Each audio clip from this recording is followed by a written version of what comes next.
You guys, welcome back to my channel. I am so glad you're here. I have quite the issue and I'm going to share it with you. So I have made the mistake, the grand mistake that I swore to myself I would never make.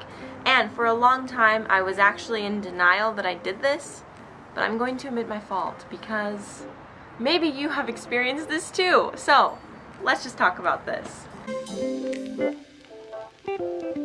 Oh dear.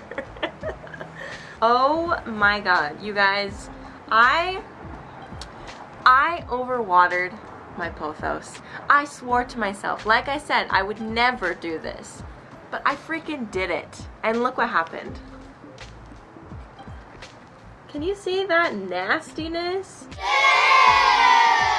Oh, that would be mold. Mold. Just living, chilling, doing its thing in my plant. No. No more.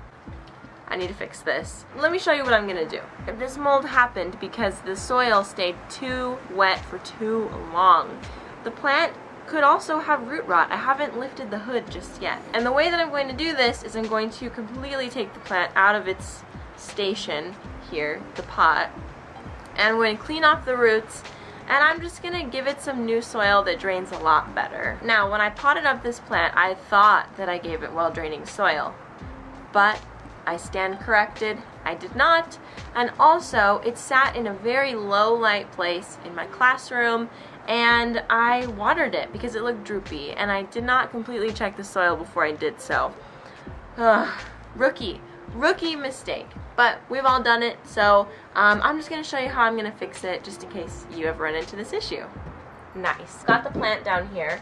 I'm going to just de-root it. I'm just going to take it out of its pot and check out what's going on. And you know, I'm going to first scoop out all the moldy soil because gross.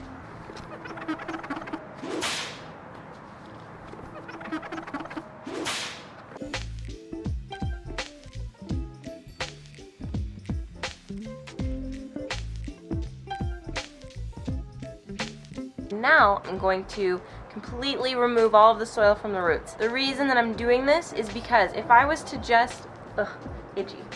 If I was to just remove the top layer of soil that was moldy, that means that there are still mold spores living in the plant and could be reactivated at any moment. Now, this sounds like some sort of alien crap that I've recently watched in a movie, but I'm gonna just eliminate any chance of this coming back and remove all of the soil. Darling, you send me, I know you send me, darling, you send me, I know you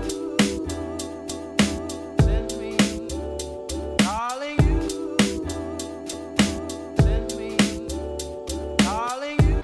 Okay, so I just finished gutting the plant, which means I removed all of the soil from the roots. The plant, if you saw, the roots were very black, mushy, which means they had root rot. Again, I never thought this would ever happen to me under my care, but it did. So none of us are immune to the wonders of root rot, or the not wonders of root rot, I don't know. So I have saved these pieces. The root system that we've got left is alright. It's not that great, but it'll definitely do. Pothos are really easy to root again in soil or in water, and so I'll show you what we've got, what we're working with. We got some roots. We at least have some pretty thick looking nodes, so I think that there's definitely some potential for this plant to grow again. Now, that pot is way too big for it now with these little pieces, and I'm going to give it a new pot, a new home, and new soil, of course. Very well draining soil. I have some supplies that I will be putting in here, and I'll show you what I do. Well, first of all, this is the pot that I got for it. It's a little terracotta, and it is from Target. I'm trying to get a little bit better on my pottery game, being that I am a grown-up and I don't know, I want my plants to look nice in my home. So terracotta is always a fun option. I love the terracotta with the design, so cute. And so yeah, I'm just trying to grow up a little bit and buy some ceramic pots, but mostly still terracotta, but just like specialized terracotta, because I do love this coloring. Like I said, this one's from Target. It comes with this nice little optional piece that you can put on your plant if you ever want to deprive it of drainage, which goes on just like that. And I'm gonna tell you right now, you don't want that in there. Okay, the soil mixture that I'm using that will have hella drainage is orchid bark. I recently went to my local plant shop and I picked up some items that I was putting off buying. I know that I said in my last repotting video that I wouldn't do that, but you know what? I've been experiencing some issues with this plant and I just want to make sure that I have optimal drainage. It's so important. So I picked up some orchid bark, which I have heard that Hoyas love.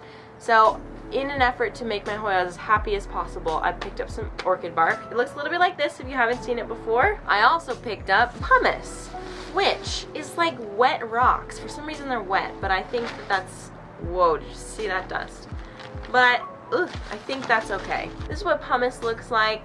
I'm not really sure why I feel like I need to show you, but I've always wanted to know what it looks like up close and personal, and I had no idea until I bought it. So pumice is more like rocks. It might actually be rocks. So pumice is like rocks, and perlite has a little bit more of a foamy texture, like it could disintegrate if you press it hard enough, but somehow it doesn't.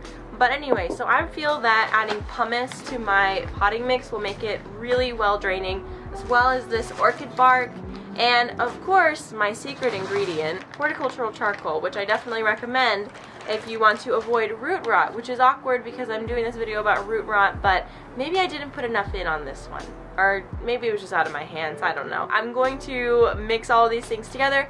Like I've said before, I don't have a ratio, I just throw it in and hope that it turns out okay. And I am going to be using just regular Miracle-Gro potting mix.